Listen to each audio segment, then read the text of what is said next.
কয়েক ঘণ্টার মধ্যে দেশের ১১ জেলার উপর দিয়ে সর্বোচ্চ ৬০ কিলোমিটার বেগে ঝড় ও বজ্রবৃষ্টি হতে পারে বলে জানিয়েছে আবহাওয়া অধিদপ্তর। দেশের নদী বন্দরগুলোর জন্য দেওয়া আবহাওয়ার পূর্বাভাসে এমন তথ্য জানানো হয়।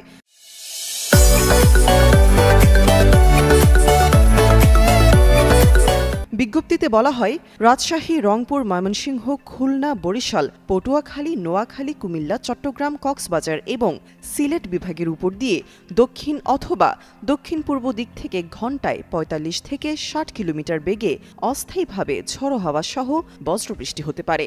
এ সময় এসব এলাকার নদীবন্দরগুলোকে ১ নম্বর সতর্কতা সংকেত দেখাতে বলা হয়েছে। এদিকে সারা দেশের জন্য দেওয়া ১২০ ঘণ্টার পূর্বাভাসে বলা হয়েছে, ময়মনসিংহ, বরিশাল, চট্টগ্রাম ও সিলেট বিভাগের অনেক জায়গায় এবং রংপুর, রাজশাহী, ঢাকা ও খুলনা বিভাগের ২-১ জায়গায় অস্থায়ীভাবে দমকা হাওয়া সহ মাঝারি ধরনের বজ্রবৃষ্টি হতে পারে। সেই সঙ্গে ময়মনসিংহ, বরিশাল, চট্টগ্রাম ও সিলেট বিভাগের কোথাও কোথাও মাঝারি থেকে ভারী বর্ষণ হতে পারে। সারা দেশে দিন এবং রাতের তাপমাত্রা সামান্য বৃদ্ধি পেতে পারে বলে জানিয়েছে আবহাওয়া পূর্বাভাস।